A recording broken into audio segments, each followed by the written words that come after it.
کافی ہے میری قسمت جگانے کو نبی کا نام کافی ہے۔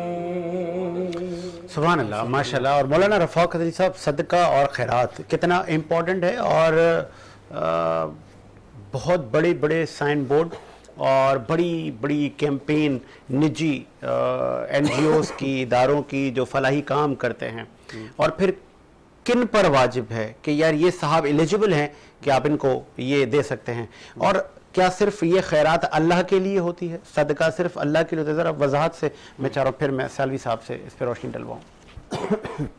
اعوذ باللہ من الشیطان الرجیم، بسم اللہ الرحمن الرحیم، الحمد للہ لأہلہ ثم الصلاۃ والسلام علی حبیب الہ العالمین، اما بعد فقد قال رسول اللہ الکریم کہ ما تصدق احد بصدقۃ من طیب ولا يقبل اللہ الا الطیب الا اخذها الرحمن بیمینہ۔ یہاں سے یہ حدیث مبارکہ سنن ابن ماجہ میں آئی ہے، اور اس کا مقصد یہ ہے کہ خداوند متعال صدقہ قبول کرتا ہے۔ جو بندہ صدقہ دیتا ہے، خدا اس صدقے کو اپنے ہاتھ میں لے رہا ہوتا ہے۔ سبحان اللہ۔ صدقے کی اتنی فضیلت ہے، اور خدا اس صدقے کو اپنے ہاتھ میں لے کر پھر اسے مٹھی میں بند کرتا ہے، پھر اس صدقے کو بڑھنے دیتا ہے۔ وہ صدقہ بڑھ جاتا ہے، چاہے 1 دینار ہو، چاہے آدھا دینار ہو، چاہے 1 روپیہ ہو، چاہے 10 روپے ہو، چاہے کروڑ روپے ہو۔ پھر خدا اس صدقے کو، کیوں کہ وہ صدقہ جو ہوتا ہے نا، وہ ہوتا ہی مال طیب و طاہر سے ہے، مال حلال سے ہے۔ سبحان اللہ۔ اس کا مطلب کچھ لوگ جو ہیں وہ ہمارے پاکستان میں یا کہاں بھی، کچھ لوگوں کا یہ شیوارہ ہے کہ کسی کا مال چھینا، وہ آدھے سے زیادہ مال یا بہت سارا مال جو ہے وہ غربا اور مساکین میں تقسیم کر لیا۔ بھائی فلاں بندہ امیر ہو گیا ہے، اب یہ پیسہ ایسے نہیں نکالتا، یہ کنجوس ہے، اب ایسا کرو اس سے چھینو اور غریبوں کی خدمت کرو۔ اچھا۔ تو سب سے پہلے اس چیز کی جو ہے وہ نفی ہے اس روایت میں، اور قرآن مجید میں بھی سورہ مبارکہ انبیاء میں خداوند متعال فرماتا ہے کہ انما یتقبل اللہ من المتقین، خداوند متعال جو عمل کرتا ہے، عمل قبول کرتا ہے، وہ متقین سے قبول کرتا ہے۔ سبحان اللہ۔ اور اسی آیت کو حضرت امام جعفر صادق علیہ السلام نے بھی نافذ کیا۔ جب آپ کو پتہ چلا کہ ایک بندہ ہے جو چوری کرتا ہے اور آپ کا شیعہ کہتا ہے اپنے آپ کو، تو ایک بار امام علیہ السلام بازار سے جا رہے تھے، تو لوگوں نے بتایا مولا یہ ہے بندہ۔ تو امام علیہ السلام نے اسے پوچھا ہاں بھائی کیا کرتے ہو؟ کہا مولا میں کام ایسا کرتا ہوں کہ ایک میں چوری کرتا ہوں، مثلا فرض کریں کہ میں نے 1 کنو چوری کیا، اور اس کا گناہ کتنا ہوا؟ 1 گناہ، اور وہی میں نے کنو اگلے کو دیا تو اس کا اجر کتنا ہوا؟ قرآن کہتا ہے من جاء بالحسنۃ فلہ عشر امثالھا، جو 1 نیکی کرے گا اسے 10 نیکیوں کا ثواب ملے گا۔ جب 10 نیکیاں مجھے ملتی ہیں تو 1 نیکی میری اس گناہ میں چلی جاتی ہے، تو میری 9 نیکیاں تو بچ جاتی ہیں۔ اچھا۔ تو یہاں پر امام جعفر صادق علیہ السلام نے فرمایا کہ انما یتقبل اللہ من المتقین، خدا جو عمل قبول کرتا ہے وہ متقین کا کرتا ہے۔ سبحان یعنی اپنا کماؤ، اپنی تکلیف کرو، اپنی تکلیف کر کے کما کے پھر اس کو راہ خدا میں دو، اپنے خون پسینے کی کمائی جو راہ خدا میں نکالو گے نا، جو اس کا اجر ہے۔ البتہ جہاں تک یہ بات ہے کہ صدقہ و خیرات کے حوالے سے بہت بڑی بڑی تنظیمیں جو ہے وہ بنی ہوئی ہیں، تو بل بورڈز کے حوالے سے جتنے بڑے بڑے بل بورڈز آپ بنائیں گے وہ اسراف میں چلا جائے گا، وہ صدقہ مستحقین تک نہیں پہنچتا۔ اصل میں جو فضول خرچی میں چلا جائے، ہاں وہ آسان الفاظ میں جو بندے آپ کو دے رہے ہیں، جتنا بھی فنڈ دے رہے ہیں، آپ اپنی مشہوری کریں، لیکن وہ اس سے نہیں کر سکتے، آپ اپنے پیسے سے کریں۔ آگے آپ کا پوائنٹ بڑھاتے رہیں گے سلسلے کو آگے۔ سیالوی صاحب، ذاتی تشہیر پر لوگ زیادہ فوکس کرتے ہیں نہ کہ کسی غریب و غربا کے زیادہ کام آیا جا سکے. اس پہ میں چاہوں گا کہ ٹیک دیں کیونکہ آج کل اس کا بڑا فقدان ہے, ذاتی مارکیٹنگ. نحمدہ ونصلی علی رسولہ الکریم. بسم اللہ الرحمن الرحیم. لن تنالوا البر حتى تنفقوا مما تحبون. صدق اللہ العظیم. صلاة و سلاما علیک یا سیدی یا رسول اللہ. محترم ساجد حسین صاحب, جس طرح آپ نے کہا تشہیر کے حوالے سے, یہ بات تو حقیقت ہے کہ اگر آپ کے پاس کسی نے کوئی زکوٰۃ کی مد میں کوئی رقم دی ہے یا صدقہ خیرات کی مد میں دی ہے تو آپ اس رقم میں سے کسی قسم کی تشہیر نہیں کر سکتے.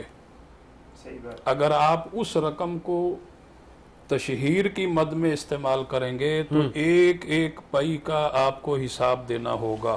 سبحان اللہ, سبحان اللہ. صحیح. اگر آپ چاہتے ہیں کہ دکھی انسانیت کے چاہے دکھوں کا وہ مداوع تشہیر, کرنے کے, بڑا اہم سوال کرنے لگا ہوں, جی چاہے وہ مارکیٹنگ کسی مدرسے کی کیوں نہ ہو, کسی عبادت گاہ کی کیوں نہ میں ہو, وہی عرض کر رہا ہوں, کسی بھی حوالے سے میں آگے اسی کی طرف آ رہا ہوں کہ آپ یہ چاہتے ہیں کہ دکھی انسانیت کے دکھوں کا مداوع کیا جائے اور بے سہارا لوگوں کے لیے سہارا بنا جائے اور ضرورت مندوں کی ضرورت کو پورا کیا جائے اور یتیم اور بے سہارا لوگوں کے سر پر محبت اور شفقت کا ہاتھ رکھا جائے, تو پھر بہتر اور صحیح طریقہ یہ ہے کہ آپ اس تشہیر پر اپنی ذاتی رقم خرچ کریں.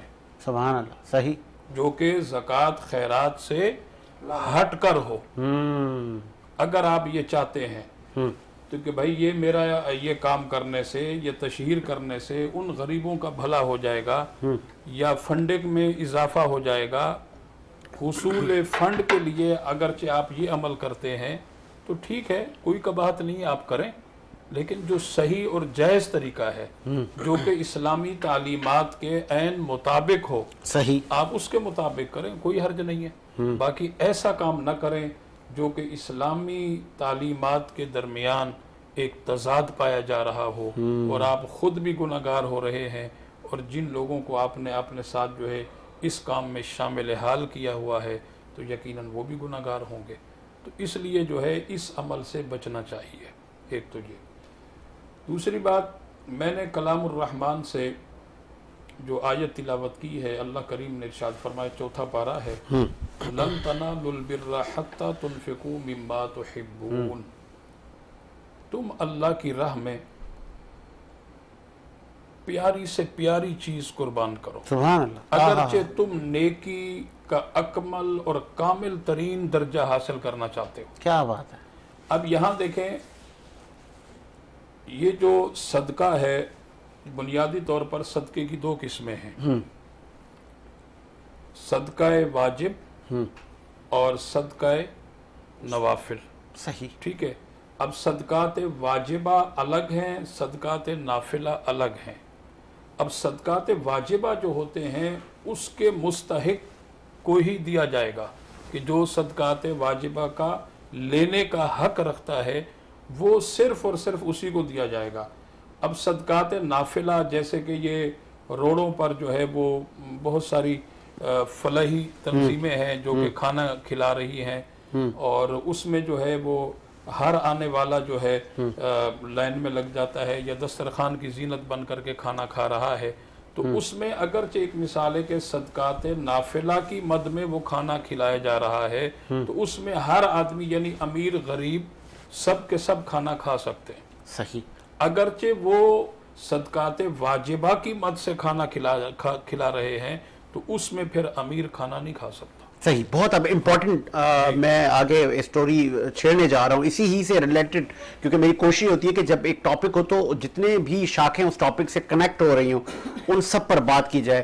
رزاق پردیسی صاحب ہمارے ساتھ موجود ہے. عبدالرزاق پردیسی صاحب, بینگ اے بزنس مین, آپ کی بھی زکوٰۃ جاتی ہوگی, جن پر زکوٰۃ واجب ہے یا جو استطاعت رکھتے ہیں وہ زکوٰۃ دیتے ہیں.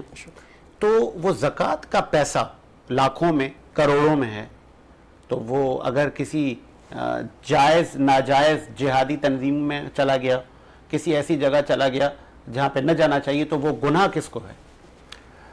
اور کیسے اعتماد کیا جائے آج کی سوسائٹی میں؟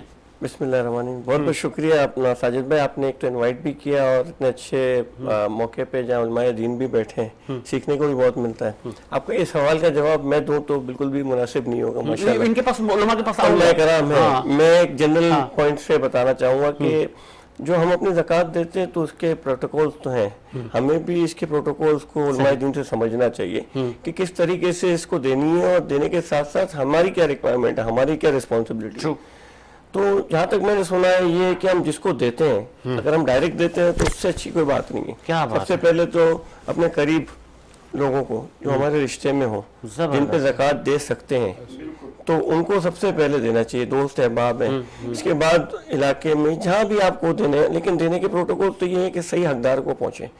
تو ایک تو یہ، دوسرا یہ کہ کسی ادارے کو دیتے ہیں تو ادارے کے اوپر پھر رسپانسبلٹی آ جاتی ہے. آپ اس ادارے پہ وہ ٹرسٹ کرتے ہو کہ وہ میری زکوٰۃ کا یا کسی اور یہاں سے آپ بری ذمہ ہو جاتے ہیں، یار آپ ادارہ جواب دیں. جہاں تک میں نے پڑھا ہے، سمجھا ہے، سنا ہے، اس کا مطلب یہ کہ آپ نے اگر سمجھا کہ ایک ادارے کو دیا، اس سیلانی کو فار ایگزامپل دیا، تو سیلانی کی رسپانسبلٹی ہو جاتی ہے کہ وہ اس کو صحیح جگہ لگائے اور اسی سال کے اندر ہماری زکوٰۃ دی. یہ نہ ہو کہ جمع کر کے بیٹھے ہوں 2 سال تک، تو وہ بھی صحیح نہیں.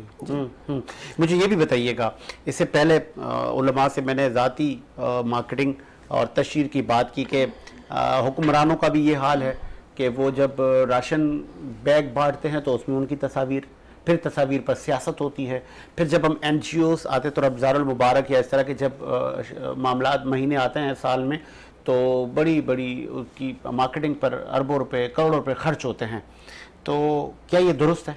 لیکن میں اکثر یہ دیکھتا ہوں، ابھی بیچ میں میں شارع فیصل پہ تھا تو وہ بہت بڑا بل بورڈ، اب میں خود مارکیٹنگ اپنی کمپنی کی یا کسی چیز کی کراتا ہوں، تو ایک عام علاقے کے اندر ایک بل بورڈ لگانا 4-5 لاکھ روپے کا، شارع فیصل 10 سے 15 لاکھ روپے. تو میں نے سوچا یار یہاں یہ جو ادارہ ہے، اب اس کے جو ادارے کے چیئرمین، سی ای او یا جو بھی فاؤنڈر ہیں، ان کو بھی میں جانتا ہوں سب کو. تو میں سوچتا ہوں کہ زیادہ تر ادارے جتنے بھی ہیں، یعنی آپ کسی بھی ایڈی کو لے لیں، آپ اور کسی بھی ادارے کو لے لیں، ان کسی بھی ادارے کے بانی کا خود کا کوئی بزنس نہیں ہے. بتائیں.